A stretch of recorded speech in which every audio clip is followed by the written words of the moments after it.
It's been an epic day today, a second night at the Klein Pella guest farm. We went to see the plantations. Sun has just gone down and we're settling in for the night, getting dinner prepared. Look at that.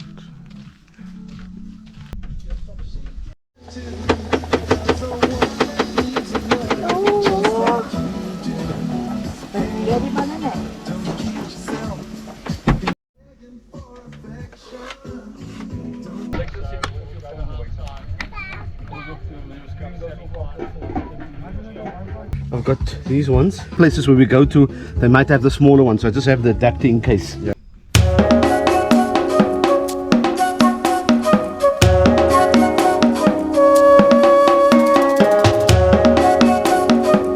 Good morning guys and welcome back to the channel.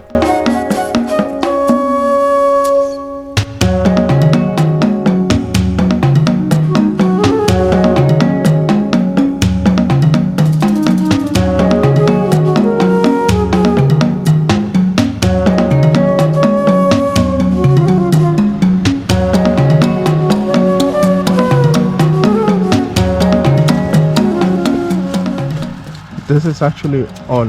It's on. And that is off. That's off, yeah. But that should be on because that's where the green is, and that should be off.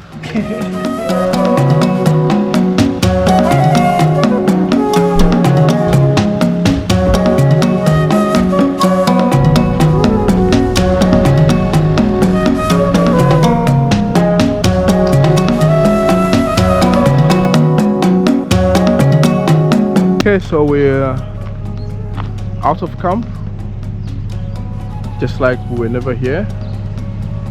This is how you leave your campsite, untouched.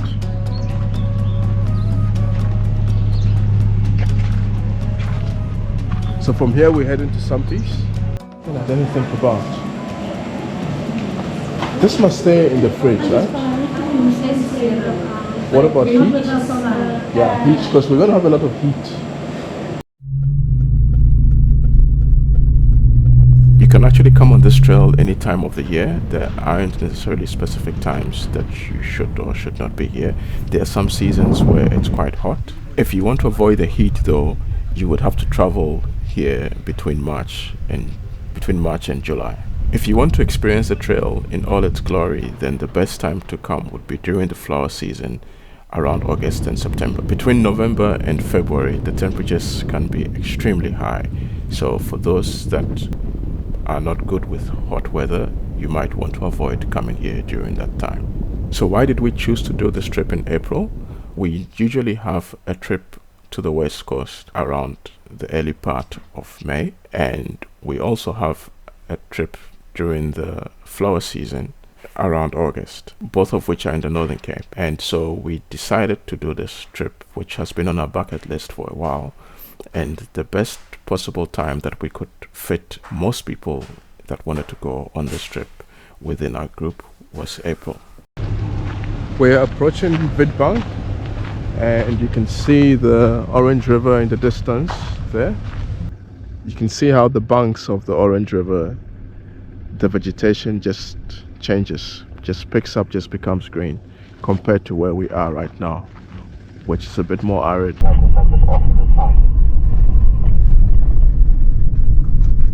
Copy that, I see it.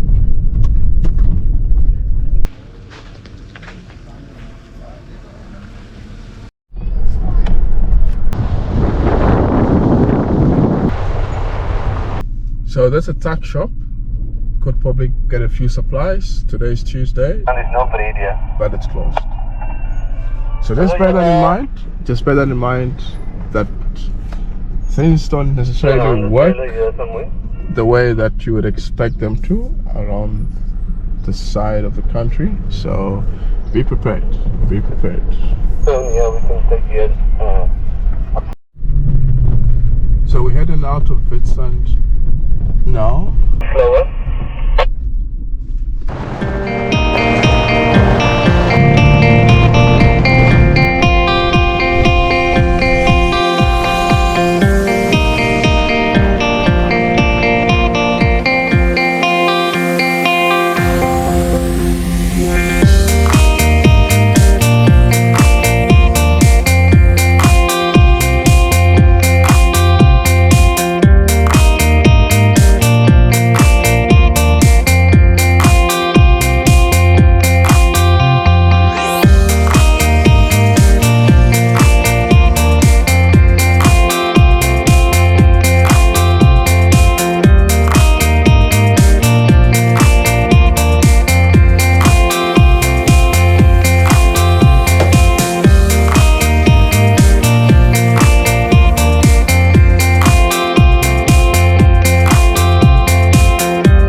this is a graveyard.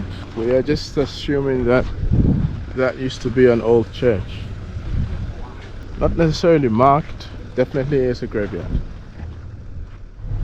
There's a bunch of pylons running there, as you can see. And they run all the way over there. That's the Orange River. And those pylons run right into Namibia. Because those mountains over there, that is Namibia. So as we're getting closer to the Orange River, you can see the vegetation is picking up again, getting greener, starting to change from the arid environments that we were coming from.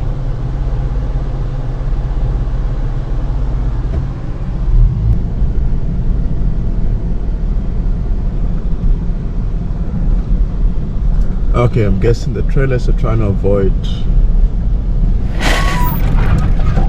that.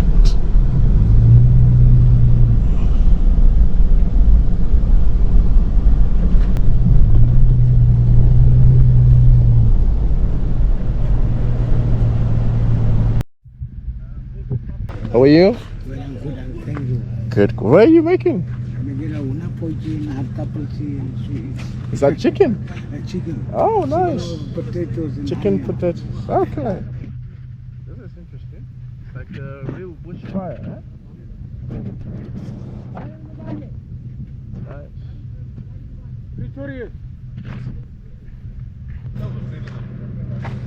It's interesting. So we met some of the local guys. They're just chilling here.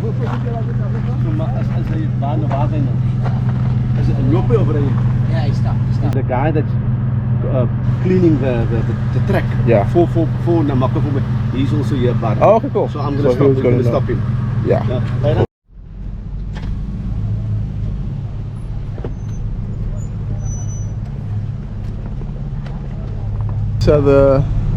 These are the guys keeping the trucks in good condition so we can come through. This is incredibly rocky section we are in now on the way to Die Groot Melkboom. The road just looks like this. It's the Die Groot Melkboom sign. Over. Francis, you'll see, we all got stuck in this one. Some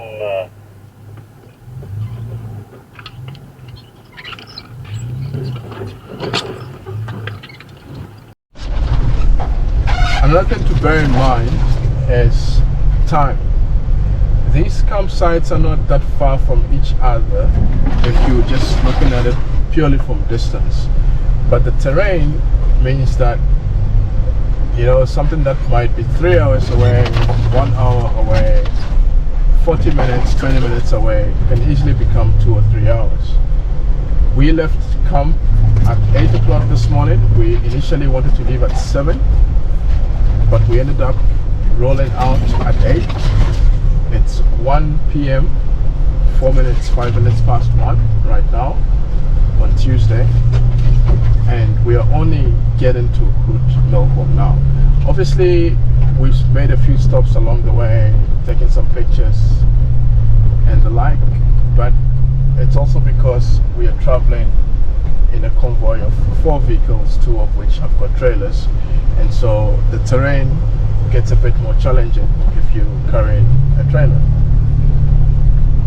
So you guys need to bear this in mind. If you're traveling alone, you probably might have been at camp already. You didn't make too many stops, but you need to bear these things in mind. Melkboom campsite.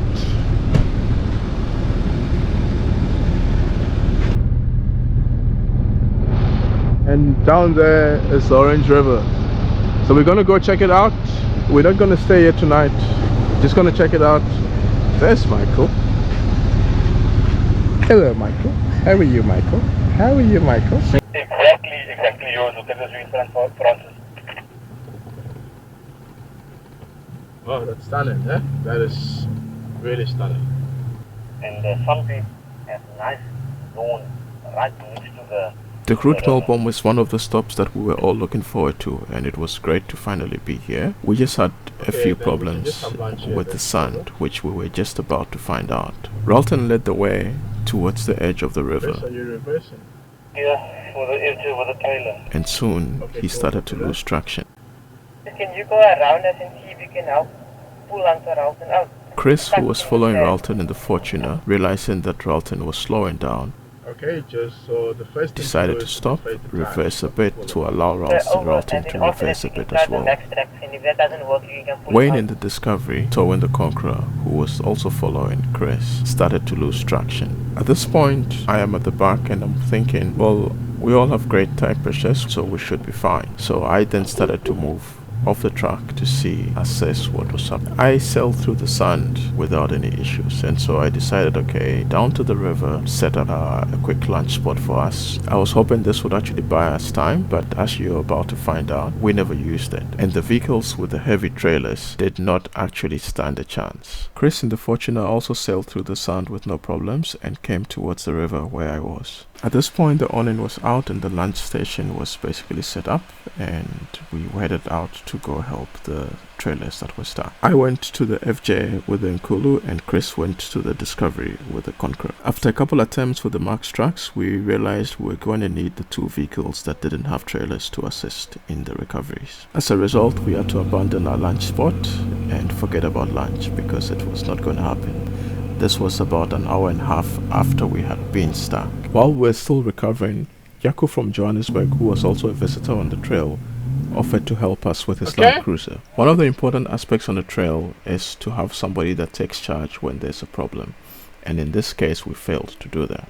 There were multiple people doing multiple things, and while we were doing multiple things, none of us realized that the drone's battery had run out and the drone was flying home. Luckily, we had set our home point again just as we got to the sign at Die Groot Melkboom. We carried on with our recovery efforts, unaware that the drone had left us. We had two more visitors within this hour, and they both checked out the trail to see if they were going to be able to make it across the river and back. The first group were two bakkies or pickups, for those not familiar with South African terms, and they reckoned they actually needed to go down a bit more.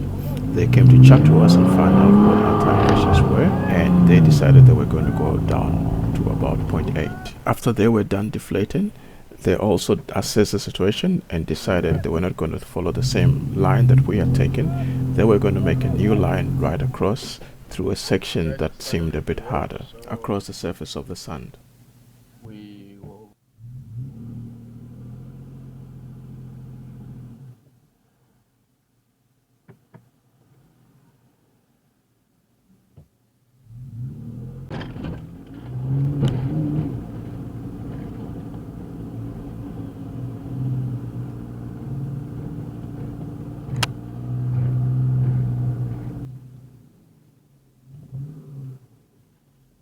The second group of visitors were a Suzuki Jimny and a VW Amarok. The VW Amarok was a 2x4 though. They were booked to camp on the river, but they decided after seeing what we were going through with the two trailers that the Amarok would not make it across and back, so they decided to camp right where they were standing. The FJ could move easily across the sand without the trailer, and so could the Discovery. It was more about getting the trailers out, and then from there it should be easy to get moving again. With his trailer out, Ralton went on a solo mission to look for the drone, which he eventually found about 4 meters away from where we thought its home point was supposed to be. So that was good, we at least retrieved our drone. With the Nkulu out, it was now time to get the Conqueror out. Get that big one stuck with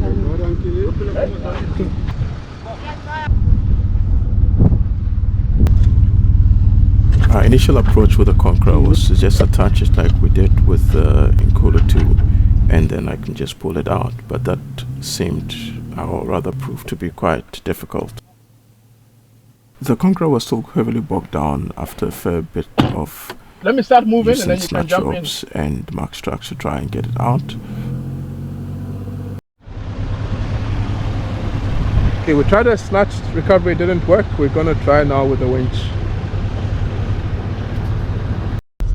So I've got some questions for you. How's the recovery going for you?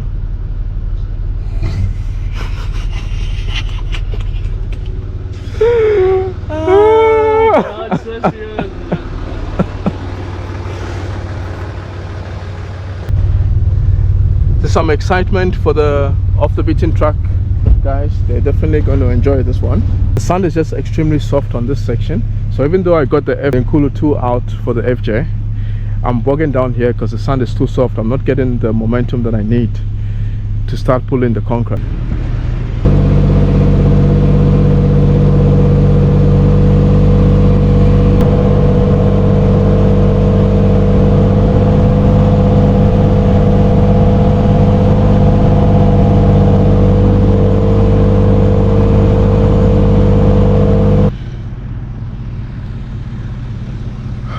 Okay, so after a lot of winching, we managed to get here. I think I can move a little bit better once I get to this rock because all the soft sand is on this side. So from this point, I should be able to move and then I will get back on the track. All right, finally, looks like we've got some joy. I must just find the right track, which I found. I am in the truck. Here we go.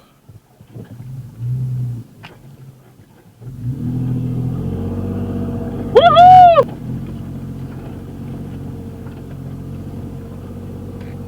We spent quite a bit of time at Groot Melkboom.